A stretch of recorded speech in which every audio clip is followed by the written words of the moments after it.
बिस्मिल्लाहिर्रहमानिर्रहीम। व्यूअर्स, हम 2 chapters first year के ख़त्म कर चुके हैं, चैप्टर नंबर 4 और चैप्टर नंबर 5।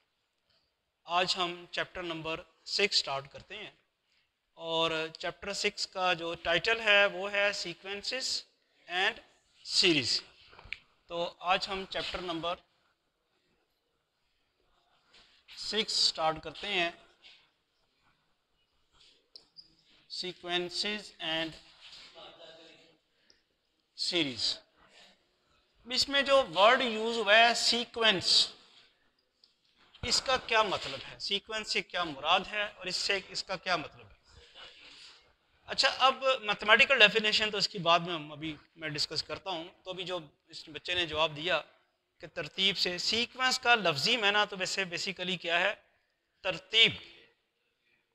अगर कोई ख़ास, और यहाँ जो हम तरतीब की बात करेंगे, सीक्वेंस की बात करेंगे, ये हो गया सीक्वेंस ऑफ नंबर्स। तो यहाँ जो तरतीब होगी वो नंबर्स की तरतीब होगी। छोटी सी एग्जांपल ले लेते हैं। फ़र्ज़ करें मैं यहाँ लिखता हूँ 5, 7, 9, 11, 13। तो क्या ये कोई ख़ास तरतीब है नंबर्स की? जी, ये कोई ख़ास तरतीब है नंबर्स की। इसमें हर नंबर जो है पिछले नंबर में 2 ऐड करके बना हुआ है। यानी ये तरतीब आप सोच रहे हैं कि ज़हन में कि क्या तरतीब है। आप देखें, 5 में 2 ऐड किया तो 7 आ गया, 2 ऐड किया 9 आ गया, 2 ऐड किया 11 आ गया, इस तरह। तो ये जो तरतीब बनी है, ये ख़ास किस्म की नंबर्स की तरतीब इस तरह से बनी है कि आप इसमें कोई चीज़ ऐड करके, कौन सी चीज़ ऐड कर रहे हैं? 2 ऐड कर रहे हैं। अच्छा, अब मैं आगे कुछ और काम करता हूँ आपके पास और आपसे पूछता हूँ कि क्या ये है,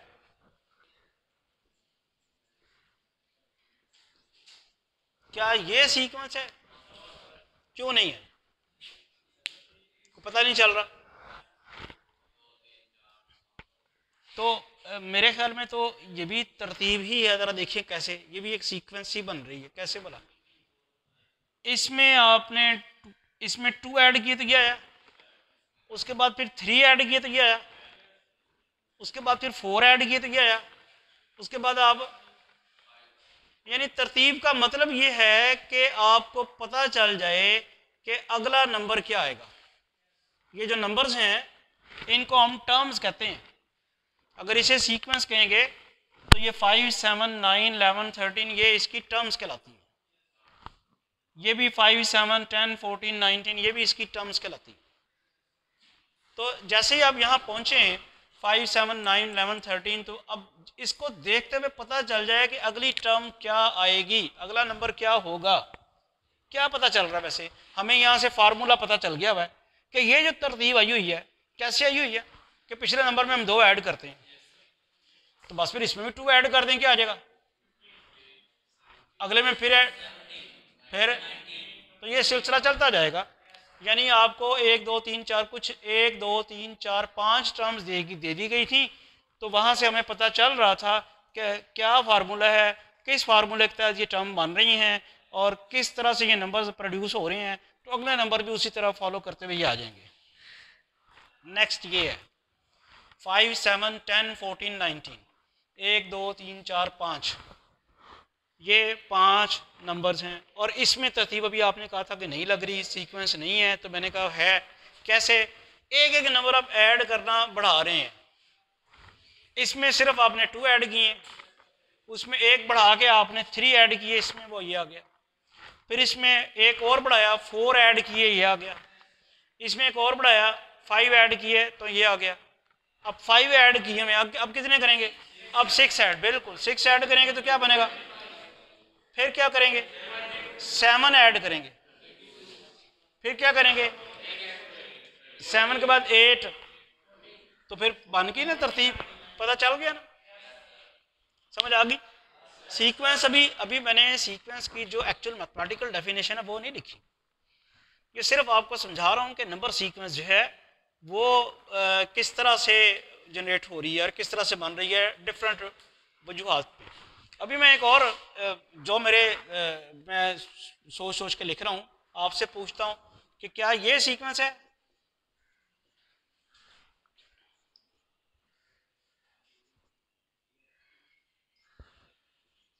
जी, इसको सोचें, क्या ये सीक्वेंस है? क्यों नहीं है? देखें 5 से 4 कैसे आया, इसमें से एक कम किया तो ये आया, फिर क्या किया, इसमें 2 ऐड किया तो ये आया, फिर क्या किया, एक कम किया। तो ये मैं बता रहा था आपको कि क्या किया है, 5 में से एक कम किया तो 4 आ गया, 4 में 2 ऐड किए तो 6 आ गया, 6 में से फिर एक कम किया तो फिर 2 ऐड। तो हम कर क्या रहे हैं, एक कम कर रहे हैं, 2 ज़्यादा कर रहे हैं। अब किसकी बारी है, 7 में से 7 में एक कम करके 6, फिर 2 8, फिर 7। तो फिर अब आपको पता तो चल गया कि यहाँ तक जो टर्म्स लिखी थी उसके बाद वाली टर्म्स आपने उसी फार्मूले से बना तो ली है, तो फिर तो ये भी सीक्वेंस ही है। समझ आ रही है? तो बेतरतीबी तो नहीं हुई, तो ये तो सीक्वेंस ही रही। अच्छा, अब जो एक्चुअल मैथमेटिक की जो डेफिनेशन है सीक्वेंस की, वो ज़रा देख लें कि वो क्या है। Sequence is a function whose domain is set of natural numbers। ठीक है, अब आप क्या कह रहे हैं कि ये एक फंक्शन है जिसकी डोमेन में सेट ऑफ नेचुरल नंबर्स आएंगे। तो नेचुरल नंबर का जो सेट है, यानी ये फंक्शन बनेगा, जो सीक्वेंस बनेगी उसकी डोमेन में सेट ऑफ नेचुरल नंबर्स, और रेंज कुछ भी हो सकती है, range set of real numbers भी हो सकता है और सेट ऑफ कॉम्प्लेक्स नंबर भी हो सकता है, लेकिन यहाँ हम सेट ऑफ रियल नंबर्स की बात कर रहे हैं। तो ये सेट ऑफ नेचुरल नंबर्स, और ये यहाँ पे आएगा सेट ऑफ रियल नंबर्स और सेट ऑफ कॉम्प्लेक्स नंबर्स। तो जो रियल सीक्वेंस है उसमें हम जो बात करेंगे, रियल सीक्वेंस की बात करेंगे, रियल सीक्वेंस में n set of natural numbers और रेंज जो है वो आपके पास सेट ऑफ रियल नंबर्स। आपको याद है सेट ऑफ नेचुरल नंबर्स क्या है, 1 2 3 अप टू सो वन। अब ये कॉमे के बाद 3 डॉट्स डाल के हम ये कह रहे होते हैं कि ये इसी तरह के नंबर्स आगे आ रहे हैं। जब आप फंक्शन की वैल्यू लिखते हैं तो यहाँ आपने डोमेन की वैल्यू लिखनी होती है, और आगे आपके पास क्या होना है, वो लेट्स सपोज के R1। ये यहाँ पे एलिमेंट कहाँ किसका आना है, फंक्शन की डोमेन का। फंक्शन की डोमेन क्या है, set of natural numbers. Natural numbers में कौन कौन से हैं, 1 2 3। तो यहाँ ये इसे हम लिखेंगे f of 1 R1 let's suppose, इसी तरह f of 2 लेट्स सपोज के R2 एंड सो ऑन। लेकिन ये फंक्शन की फॉर्म में हम नहीं लिखते सीक्वेंस को, इसको एंड टर्म्स की फॉर्म में लिखते हैं। ये तो पता चल गया कि जो डोमेन है वो नेचुरल नंबर्स है। तो instead of writing this we write it as, यानी ए फंक्शन जो लिखेंगे वो लिखते हैं फंक्शन ए फ्रॉम या S from N to R. अब लिखना ना ए ऑफ 1, ए ऑफ 1 लिखने के बजाय हम लिखते हैं A1, जैसे यहाँ लिखा था ना f of 1। और ए ऑफ 1 से क्या मुराद है, image of A, image of 1 under f under a, उसे A1 लिखेंगे। इसी तरह A ऑफ 2 A2, इसी तरह A ऑफ 3 वो A3 एंड सो ऑन। तो जो सीक्वेंस बनेगी वो ये बनेगी, सीक्वेंस जो बनेगी वो बनेगी A1 A2 A3 up to AN and so on. इसमें ये जो A1 है ये फर्स्ट टर्म है, ये A2 जो है सेकंड टर्म, और इसी तरह ये AN जो है इसे हम क्या कहते हैं, nth टर्म। तो कुछ सीक्वेंस की डेफिनेशन का पता चला। सीक्वेंस से क्या मुराद है? It is a function whose domain is set of natural numbers and we write its terms as A1, A2, A3 up to so on and AN and so on.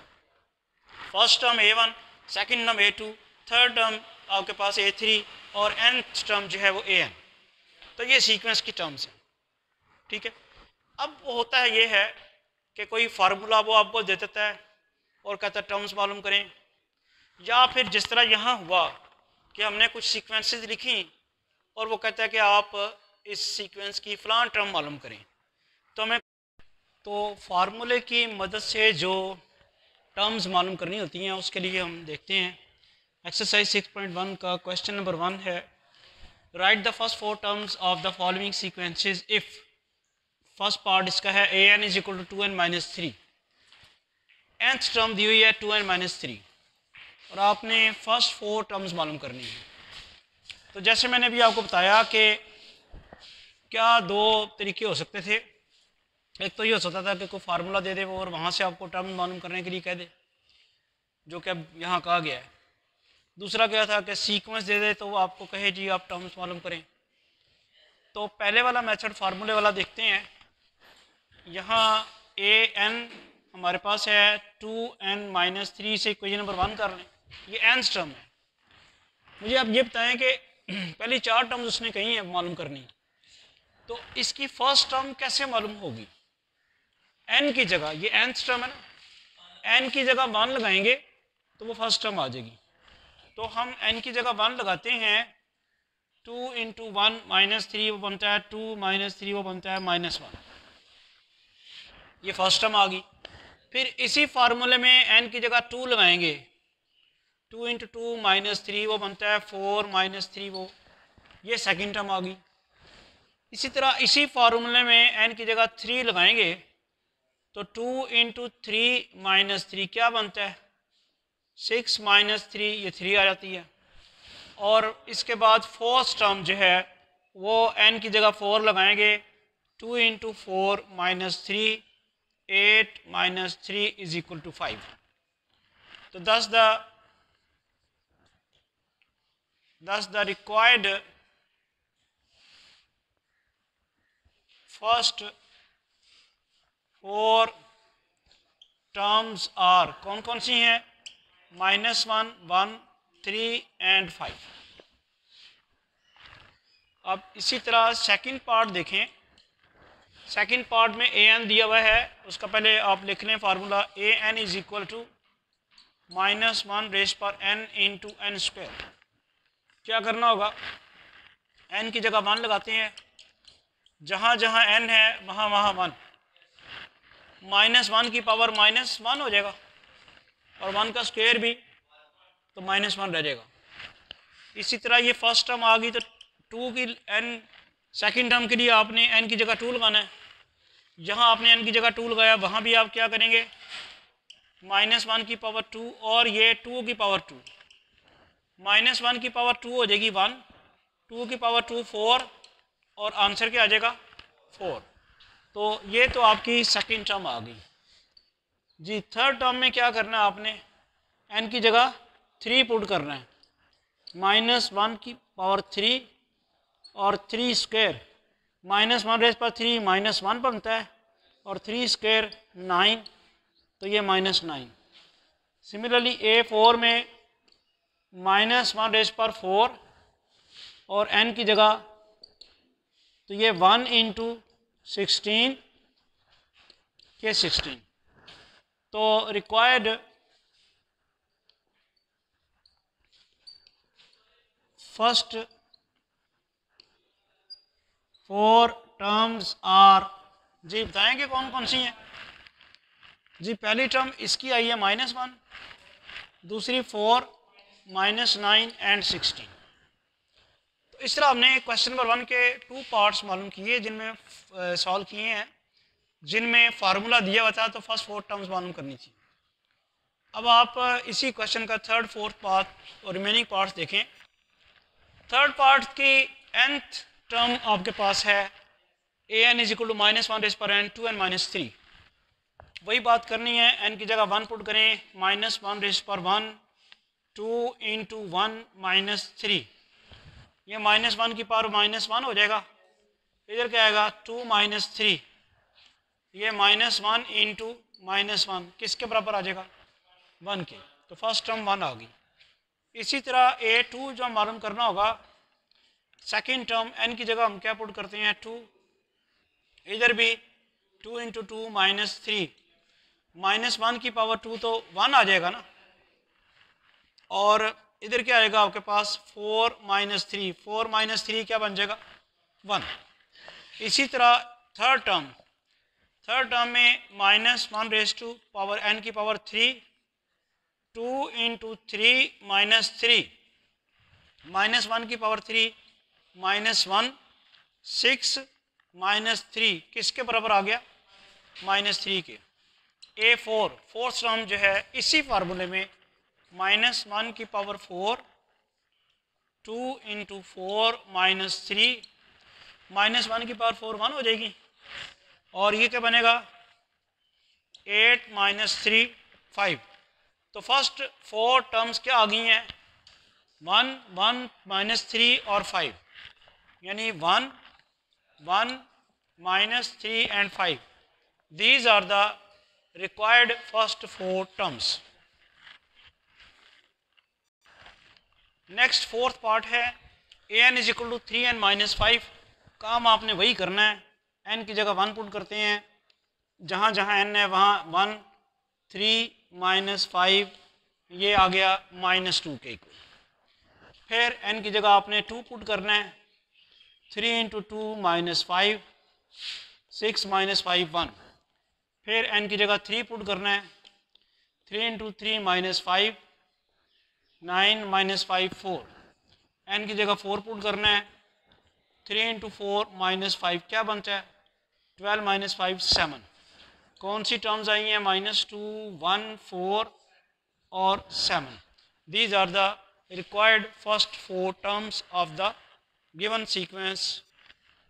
अब fifth part है an is equal to n over 2n + 1। तो n की जगह 1 put करें, 1 over 2 into 1 + 1, 1 over 2 + 1 क्या बन जाएगा 1 over 3।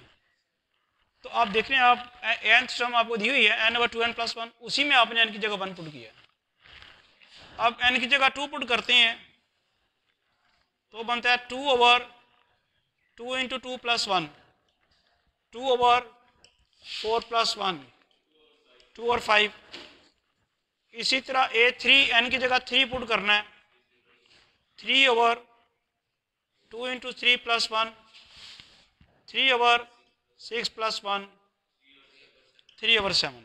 And finally a4 n की जगह 4 पुट करना है, 4 ओवर 2 इंटू 4 + 1, 4 ओवर 8 + 1, 4 ओवर 9।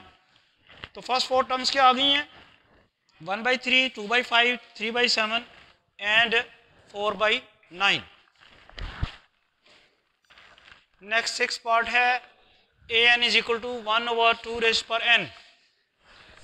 हाँ जी, n की जगह 1 पुट करें, a1 is equal to 2 raise पर 1 क्या बनेगा 1 ओवर 2। n की जगह 2 पुट करें, 1 ओवर 2 स्क्वायर, 1 ओवर 4। n की जगह 3 पुट करें, थर्ड टर्म आएगी 1 ओवर 2 रेज़ पर 3, 1 ओवर 8। फिर n की जगह 4 पुट करते हैं यहाँ पे, a4 1 ओवर 2 रेज़ पर 4, 1 ओवर 16। तो रिक्वायर्ड फर्स्ट 4 टर्म्स 1/2, 1/4, 1/8 एंड 1/16। ये आपके पास 6 पार्ट की फर्स्ट 4 टर्म्स हैं। 7th पार्ट ज़रा थोड़ा सा डिफरेंट है। अभी तक जितने भी आपने पार्ट्स किए हैं उसमें nth टर्म दी होती थी, यहाँ उसने एक तो ये इक्वेशन दी हुई है, रिलेशन दी हुई है जिसमें nth टर्म मौजूद है, और n-1 टर्म भी है और साथ फर्स्ट टर्म भी दी हुई है। तो स्ट्रेटजी थोड़ी सी डिफरेंट हो जाएगी। हम इस इक्वेशन को ऐसे लिख सकते हैं an is equal to an-1 plus n+2, ऐसे लिख सकते हैं। ठीक है, ये हमारा एक्चुअली फार्मूला बन जाएगा। अब a1 तो मालूम करने की जरूरत नहीं है ना, उसने कहा वह फर्स्ट 4 टर्म्स मालूम करें, और फर्स्ट 4 टर्म्स मालूम करने के लिए फर्स्ट टर्म उसने पहले खुद से दे दी हुई है, तो वो तो मालूम नहीं करेंगे हम। तो कौन सी पहली टर्म मालूम करेंगे? Second term. तो फिर n की जगह क्या पुट करेंगे? 2। शाबाश, n की जगह 2 पुट किया, यहाँ आपने n की जगह 2 पुट किया, यहाँ आपने n की जगह 2 पुट किया। अब ये क्या बन गया? इसकी जगह क्या आ गया? a1 प्लस 4, और a1 की अपनी वैल्यू क्या है? तो आंसर क्या आ गया? समझ आ गई बोला? यानी ये ऐसी रिलेशन है जिसमें एक टर्म जो है पिछली टर्म इस्तेमाल होगी अगली टर्म मालूम करने के लिए, यानी सेकंड टर्म मालूम करने के लिए फर्स्ट टर्म इस्तेमाल हुई है, थर्ड टर्म मालूम करने के लिए सेकंड टर्म यूज़ होगी। देखें ज़रा, आपने n की जगह यहाँ 2 पुट किया था, अब n की जगह 3 पुट करें। a3 is equal to a3-1 plus 3 plus 2, क्या बना? a2 plus 5। a2 किसके बराबर है? 6 प्लस 5, और ये क्या बन गया? 11। a3 आपके पास 11 बन गया। अब फाइनली a4 के लिए आपने क्या करना है? 4 टर्म के लिए आपने इसी में n की जगह 4 पुट करना है। a4 आया, यहाँ क्या आया? -1 प्लस 4 प्लस 2, ये बना a3 प्लस 6। a3 कितना है? और ये क्या आया? 17। तो रिक्वायर्ड फर्स्ट 4 टर्म्स जो हैं उनमें एक टर्म तो पहले से दी हुई थी 2, दूसरी 6, तीसरी 11, और चौथी जो है वो 17 है। तो these are the required first 4 terms. अब ये आपके पास फार्मूला आ गया 8th पार्ट में, an is equal to n into an-1, और फर्स्ट टर्म दी हुई है। फर्स्ट टर्म दी हुई है तो आप सेकंड टर्म मालूम करनी शुरू करेंगे। तो ये n की जगह आप 2 पुट करते हैं, 2 इंटू a2-1, क्या बनता है? 2 इंटू a1, और a1 की वैल्यू 1 है, आंसर आ गया 2। इसी तरह n की जगह 3 पुट करते हैं, 3 इंटू a3-1, 3 इंटू a2, और a2 की वैल्यू अभी आपने क्या निकाली है? 6 होगी।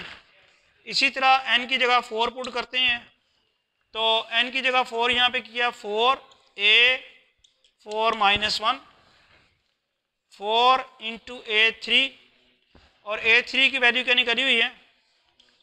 तो आंसर आ गया 24। तो रिक्वायर्ड फर्स्ट 4 टर्म्स क्या आ गई हैं? 1, 2, 6 एंड 24। नेक्स्ट जो 9th पार्ट है वो उसमें भी फार्मूला है और उसमें भी फर्स्ट टर्म दी हुई है। हम स्टार्ट करेंगे सेकंड टर्म मालूम करना। तो n की जगह 2 पुट करते हैं, 2 प्लस 1 इंटू a2-1 किसके बराबर आएगा? 3a1, और a1 किसके बराबर है? 3 के। a1 1 के बराबर था तो 3 आंसर आ गया। नेक्स्ट n की जगह आप 3 पुट करते हैं, 3 plus 1 into a3-1, 4 into a2, और a2 की वैल्यू क्या आई है? 3, क्या आ गया आंसर? और फाइनली a4 जो है वो क्या आएगा? n की जगह 4 पुट करना है, 4 प्लस 1, 4 माइनस 1, 5 इंटू a3 की वैल्यू कितनी थी? और आंसर आ गया 60। इसी तरह सब 4 टर्म्स हमने फाइंड करनी थी, वो हमारी फाइंड हो गई हैं। वो है 1, 3, 12 और 60। फाइनली 10th पार्ट है A N is equal to 1/a plus n minus 1 into D. तो फर्स्ट टर्म इसकी क्या होगी, n की जगह 1 पुट करें, a plus 1 minus 1 into D. ये 1 माइनस 1 तो 0 हो जाएगा ना, क्या आ जाएगा 1/a प्लस 0, ये आ जाएगा 1/a। इसी तरह n की जगह आप 2 पुट करते हैं, 1/a plus 2 minus 1 into D, तो वो आ जाएगा 1/a प्लस डी। 2 माइनस 1 जो है वो 1 हो जाएगा ना।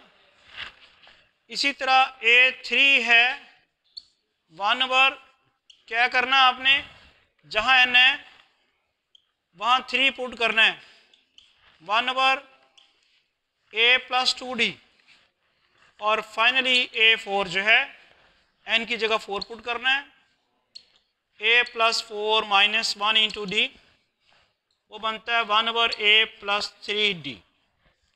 तो होपफुली आज का जो टॉपिक हमने डिस्कस किया वो समझ आ गया होगा आपको कि मैं इसको क्विकली ज़रा रिव्यू कर दूं कि सीक्वेंस की डेफिनेशन पढ़ी हमने और सीक्वेंस कुछ लिख के आपको दिखाई कि किस किस्म की थी। फिर मैंने बताया था कि या तो उसके nth टर्म के फार्मूले से सीक्वेंस की टर्म्स मालूम करनी होंगी, या सीक्वेंस की टर्म्स दी होंगी वहाँ से सीक्वेंस की रिमेनिंग टर्म्स मालूम करनी होंगी कुछ। उस सिलसिले में जो हमने अभी तक सॉल्व किए हैं वो क्वेश्चन नंबर 1 के सारे पार्ट सॉल्व कर लिए हैं, जिनमें फार्मूला दिया हुआ था और फार्मूले को लेके हमने फर्स्ट 4 टर्म्स फाइंड की।